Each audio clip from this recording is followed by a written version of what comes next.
नमस्कार दोस्तों। तहसील welfare officer का एग्ज़ाम जो है आपका 1 नवंबर को। तो आज हम चलेंगे teaching of Mahatma Gandhi, most important questions, क्योंकि हर एग्ज़ाम में पूछे जाते हैं हिमाचल प्रदेश के।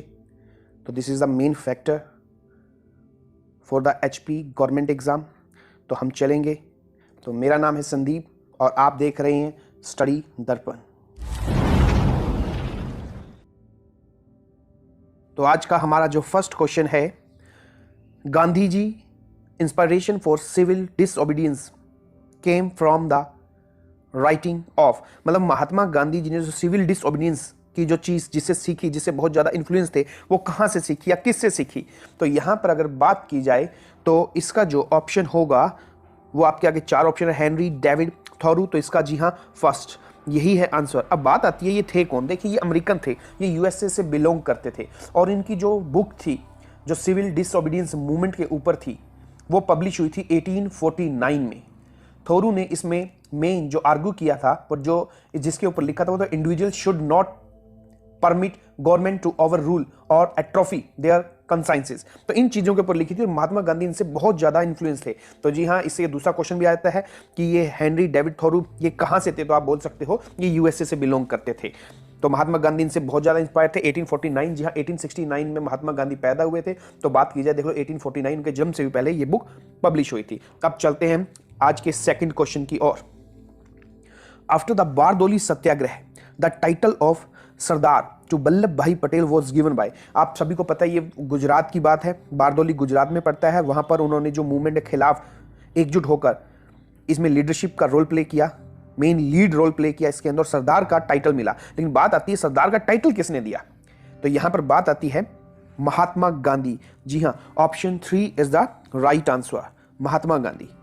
तो किन्होंने दिया, तो वो वहां की जो औरतें थी गुजरात में बारदोली की, उन्होंने इनको अपना सरदार माना। फिर चलते हैं क्वेश्चन नंबर 3 की ओर। Who was in favour of party less democracy. ये भी बहुत बार हिमाचल में क्वेश्चन पूछा जा चुका है कि पार्टी लेस जो डेमोक्रेसी है उसकी फेवर में कौन ज्यादातर बात करते थे, जिनका मानना था कि डेमोक्रेसी के अंदर पार्टी होनी ही नहीं चाहिए। जैसे आप देखते हैं यहाँ पर कांग्रेस है, भाजपा है या और भी समाजवादी पार्टियां, ऐसी बहुत सारी पार्टियां मिलेंगी। तो ये पार्टी लेस डेमोक्रेसी की फेवर में कौन थे। ऑप्शंस हैं JP नारायण, भूपेंद्र नाथ दत्त, MN रॉय या जवाहरलाल नेहरू। जी हाँ, जो इसका आंसर आएगा वो आएगा आपका JP नारायण। वो पार्टी लेस डेमोक्रेसी की बात करते थे। तो 1 इज द आंसर। चलते हैं हम अपने 4th क्वेश्चन की ओर।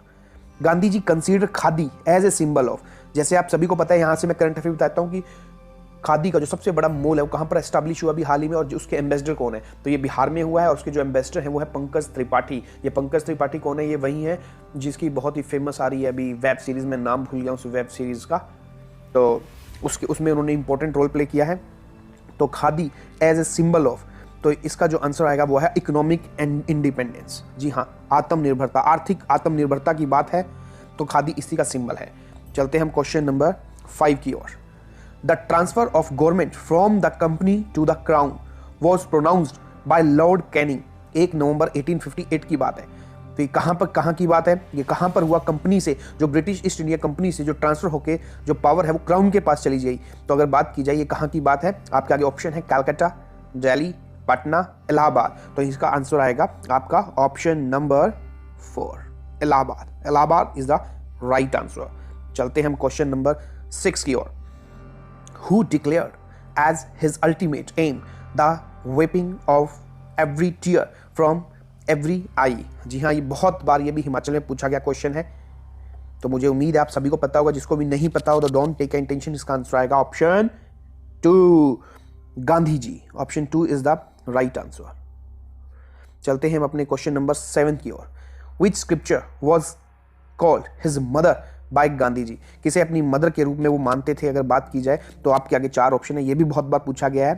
Ramayana, the New Testament, Bhagavad Gita, the Holy Quran. आप सभी को पता है इसका आंसर आएगा option 3, Bhagavad Gita is the right answer.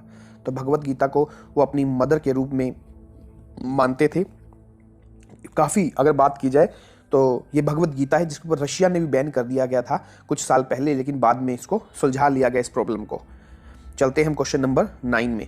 According to दादा भाई नौरोजी, स्वराज मीन्स, दादा भाई नौरोजी जिन्हें हम पितामह बोला जाता है भारतीय राजनीति का at that time, grand old man of, बात की जाए यहाँ पर स्ट्रगल, फ्रीडम स्ट्रगल की, तो दादा भाई नारोजी के अकॉर्डिंग जो स्वराज था उसका मतलब क्या था यहाँ पर?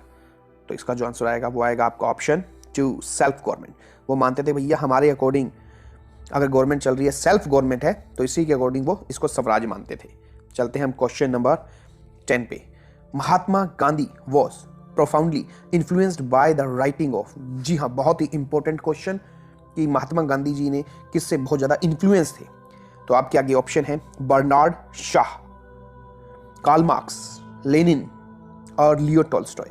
तो इसका जो आंसर आएगा वो आएगा आपका option 4, Leo Tolstoy is the right answer. वो इनकी राइटिंग से बहुत ही ज्यादा इन्फ्लुएंस थे।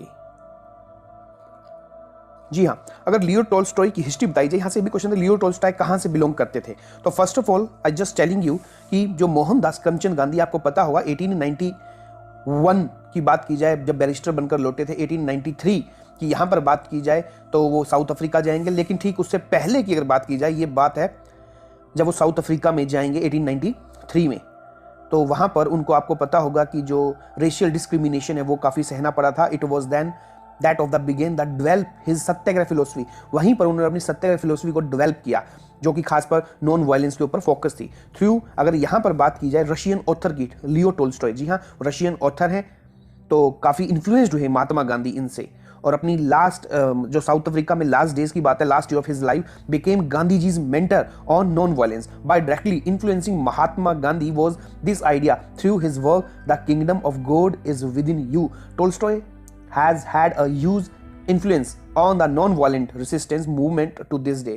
जी हाँ, जो नॉन वायलेंस की चीज सीखी है उन्होंने लियो टॉल्स्टॉय से ही सीखी, जिसको उन्होंने अपनी लाइफ में बाद में या साउथ अफ्रीका में इंप्लीमेंट किया, और साउथ अफ्रीका के बाद इंडिया में इस चीज के ऊपर उन्होंने इंप्लीमेंटेशन की। और आज सबको पता है कि मोहनदास करमचंद गांधी की बात की जाए बाद में किस तरीके से महात्मा बने, और महात्मा से बात आई निकलकर फादर ऑफ नेशन की। तो चलते हैं हम अपने क्वेश्चन नंबर 11 की ओर।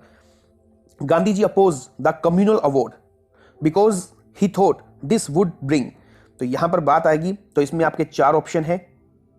तो गांधी जी ने अपोज किया कम्युनल अवार्ड का, क्यों किया, क्या रीजन था, वो क्या सोचते थे? तो आपके आगे ऑप्शन है communal disunity, division in the Hindu society, economic misery to India, या डिस्ट्रक्शन टू हैंडीक्राफ्ट। जी हाँ, जो इसका आंसर आएगा वो आएगा आपका option 2, division in the Hindu society, क्योंकि हिंदू सोसाइटी में ऑलरेडी उनको लास्ट दर्जा था, और भी ज्यादा इनको बात की जाएगी, तो ये वाली बात थी। चलते हैं हम अपने क्वेश्चन नंबर 12 की ओर। The original name of Swami Vivekananda was, तो आप सभी को पता है इसका answer, it's very easy question, but परंतु लेकिन किंतु आपको बता दिया जाता है, इसका ऑप्शन आएगा first, Narendra Nath Datta. Narendra Nath Datta is the right answer. चलते हैं हम अपने क्वेश्चन नंबर 13 पर। Gandhi ji was the staunch supporter of, Gandhi ji किसके खतरनाक सपोर्टर थे? आपके आगे 4 ऑप्शन है, बिग इंडस्ट्री, कॉटन या cottage industry, both big as well as small industry, या नॉन ऑफ दीज। तो इसका जो आंसर आएगा वो आएगा आपका ऑप्शन नंबर 2, कॉटेज इंडस्ट्री, इसके वो खतरनाक सपोर्टर थे। चलते हैं क्वेश्चन नंबर 14 पर। Gandhi ji movement of boycotting the foreign goods aimed at, तो इसका जो आंसर होगा, इस क्वेश्चन को थोड़ा सा घुमाया गया, चीज वही है जो भी लास्ट टाइम आपसे डिस्कस की गई है। तो इसका जो आंसर होगा वो होगा आपका option 4, promotion of the cottage industries, ये है। तो boycotting the foreign goods aimed, main यही चीज है, इसका 4th आंसर। चलते हैं हम क्वेश्चन नंबर 15 पर। Who was the founder of स्वतंत्र पार्टी, ये भी बहुत इंपॉर्टेंट क्वेश्चन है, काफी बार आया हुआ एग्जाम में। बाल गंगाधर तिलक, दादा भाई नारोजी, गोपाल कृष्ण गोखले, या सी राजगोपालाचारी। तो जी हाँ, इसका जो आंसर आएगा वो आपका ऑप्शन आएगा 4, सी राजगोपालाचारी। चलते हैं हम क्वेश्चन नंबर 16 पर। Who is the founder of the concept सर्वोदया, सर्वोदया का कॉन्सेप्ट किसने दिया, इसका फाउंडर कौन थे? अगर यहां पर बात की जाए तो इसका जो आंसर होगा आप सभी को पता ही है, हमारे father of nation Mahatma Gandhi. Mahatma Gandhi is the right answer. चलते हैं हम क्वेश्चन नंबर 17 पर।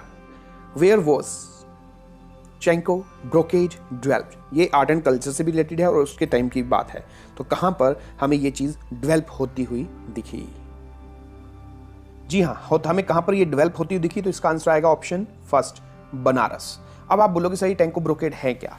ये देखिए बनारस से रिलेटेड है, जो फैब्रिक्स है, ब्रोकेड फैब्रिक्स ऑफ बनारस, यहाँ पर इसमें क्या है, कपड़ों के ऊपर हैवी गोल्ड वर्क का काम किया जाता है, कॉम्पैक्ट वीविंग की जाती है, figures have small details, metallic visual effects, pallu जो हम पल्लू बोलते हैं, जल एंड मीना वर्क। तो Banarasi brocade produced to sub variants from its original structure namely cotton and tanchoi. तो ये चीज आएगा, इसका आंसर आएगा आपका वाराणसी। चलते हैं हम आज का सेकंड लास्ट क्वेश्चन पर। In which of the following countries were Buddha's idol disfigured and removed recently. देखिए ये बहुत बड़ी वहां पर इनकी मूर्ति थी जिसको तोड़ा गया था। तो ये कहाँ की है बात, ये बात है आपका, इसमें ऑप्शन जो आएगा वो आएगा option third is the right answer, Afghanistan.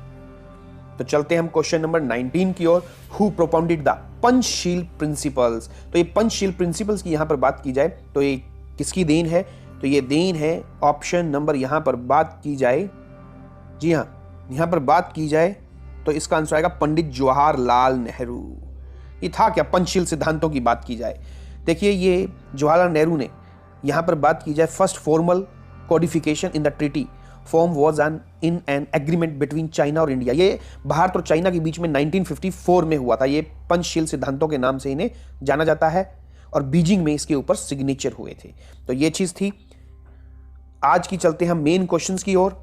आज क्वेश्चन है कि जो महात्मा गांधी है उनका सपना क्या था, वो बड़े होकर क्या बनना चाहते थे।